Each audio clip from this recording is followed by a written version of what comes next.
प्रधानमंत्री नरेंद्र मोदी अपने 3 देशों के दौरे के अंतिम चरण के लिए ऑस्ट्रेलिया से न्यूजीलैंड रवाना हो गए हैं। मेलबर्न से प्रधानमंत्री मोदी ऑकलैंड के लिए रवाना हुए।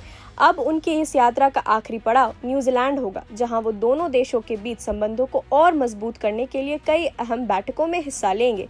करीब 40 साल बाद किसी भारतीय प्रधानमंत्री की ये पहली द्विपक्षीय न्यूजीलैंड यात्रा है, इसलिए इसे कूटनीतिक और राजनीतिक रूप से बेहद महत्वपूर्ण माना जा रहा है। दरअसल प्रधानमंत्री नरेंद्र मोदी की ये 3 देशों की यात्रा भारत की एक्ट ईस्ट पॉलिसी और हिंद प्रशांत क्षेत्र में भारत की बढ़ती भूमिका को मजबूत करने के उद्देश्य से की जा रही है।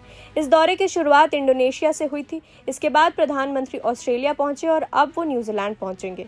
इस पूरी यात्रा के दौरान भारत ने व्यापार, रक्षा, तकनीक, शिक्षा, निवेश और समुद्री सुरक्षा जैसे अहम मुद्दों पर सहयोग बढ़ाने पर जोर दिया है। ऑस्ट्रेलिया में प्रधानमंत्री मोदी का दौरा कई मायनों में खास रहा। मेलबर्न पहुंचने पर भारतीय समुदाय के लोगों ने उनका गर्मजोशी से स्वागत किया।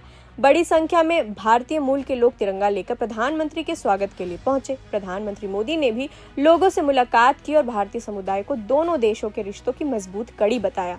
ऑस्ट्रेलिया दौरे के दौरान प्रधानमंत्री नरेंद्र मोदी ने अपने समकक्ष एंथनी अल्बनीज के साथ प्रतिनिधिमंडल स्तर की बातचीत की। इस बैठक में दोनों नेताओं ने भारत और ऑस्ट्रेलिया के बीच रणनीतिक साझेदारी को और मजबूत करने पर चर्चा की। बैठक के दौरान एंथनी अल्बनीज ने भारत और ऑस्ट्रेलिया के रिश्तों को लेकर कहा कि ये साझेदारी सिर्फ 1+2 नहीं है, बल्कि इससे कहीं ज्यादा है।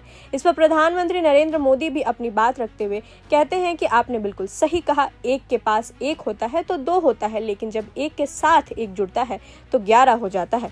आज भारत और ऑस्ट्रेलिया साथ साथ है, इसलिए यहाँ एक के बगल में एक 2 नहीं हो रहे, बल्कि एक के बगल में एक 11 बन रहा है। दोनों नेताओं की इस बातचीत में रक्षा सहयोग, व्यापार, सेमीकंडक्टर, क्रिटिकल मिनरल, स्वच्छ ऊर्जा और इंडो पैसिफिक क्षेत्र में सहयोग को लेकर विस्तार से चर्चा हुई। भारत और ऑस्ट्रेलिया दोनों ही हिंद प्रशांत क्षेत्र में शांति और स्थिरता बनाए रखने के लिए एक दूसरे के महत्वपूर्ण साझेदार माने जाते हैं। रक्षा क्षेत्र में भी दोनों देशों के रिश्ते लगातार मजबूत हुए हैं। भारत और ऑस्ट्रेलिया के बीच नौसैनिक अभ्यास, समुद्री सुरक्षा और रक्षा तकनीक को लेकर सहयोग बढ़ा है। बदलते वैश्विक हालात में दोनों देश सप्लाई चेन को मजबूत करने और रणनीतिक साझेदारी को आगे बढ़ाने पर काम कर रहे हैं। अब प्रधानमंत्री मोदी न्यूजीलैंड पहुंचेंगे। यहाँ वो न्यूजीलैंड के प्रधानमंत्री क्रिस्टोफर लक्सन के साथ द्विपक्षीय बैठक करेंगे। इस बैठक में दोनों देशों के बीच व्यापार, निवेश, कृषि, शिक्षा, रक्षा सहयोग, डिजिटल तकनीक और लोगों के आपसी संपर्क को बढ़ाने जैसे मुद्दों पर बातचीत होगी। भारत और न्यूजीलैंड के बीच व्यापारिक संबंधों को और मजबूत करना भी इस दौरे का अहम एजेंडा माना जा रहा है।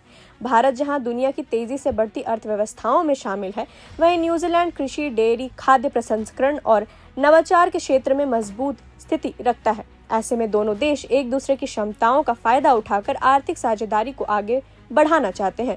प्रधानमंत्री मोदी की न्यूजीलैंड यात्रा इसलिए भी खास है क्योंकि लंबे समय बाद दोनों देशों के शीर्ष नेतृत्व के बीच सीधी बातचीत हो रही है। इस दौरान शिक्षा और कौशल विकास के क्षेत्र में सहयोग बढ़ाने पर भी जोर दिया जा सकता है। हर साल बड़ी संख्या में भारतीय छात्र न्यूजीलैंड जाते हैं और दोनों देशों के बीच शिक्षा क्षेत्र में मजबूत संबंध रहे हैं। इसके अलावा स्वच्छ ऊर्जा, जलवायु परिवर्तन और नई तकनीक भी बातचीत के प्रमुख मुद्दे रहेंगे। न्यूजीलैंड के पास प्राकृतिक संसाधनों और ऊर्जा क्षेत्र में अनुभव है, जबकि भारत तेजी से ग्रीन एनर्जी और नई तकनीकों पर काम कर रहा है। ऐसे में दोनों देशों के बीच कई नए रास्ते खुल सकते हैं। प्रधानमंत्री मोदी इस दौरे के दौरान न्यूजीलैंड में रहने वाले भारतीय समुदाय से भी मुलाकात करेंगे। भारतीय मूल के लोग दोनों देशों के बीच रिश्तों को मजबूत करने में अहम भूमिका निभाते हैं। प्रधानमंत्री का ये दौरा प्रवासी भारतीयों के साथ जुड़ाव बढ़ाने का भी एक अवसर होगा। विशेषज्ञों का मानना है कि मौजूदा वैश्विक परिस्थितियों में भारत, ऑस्ट्रेलिया और न्यूजीलैंड के बीच सहयोग काफी महत्वपूर्ण हो गया है। फिलहाल सबसे बड़ी खबर यही है कि प्रधानमंत्री नरेंद्र मोदी ऑस्ट्रेलिया दौरा पूरा करने के बाद न्यूजीलैंड के लिए रवाना हो चुके हैं। अब सभी की नजर प्रधानमंत्री मोदी की न्यूजीलैंड यात्रा पर है, जहाँ व्यापार, रक्षा, शिक्षा, तकनीक और रणनीतिक सहयोग को लेकर कई अहम फैसले सामने आने की उम्मीद है।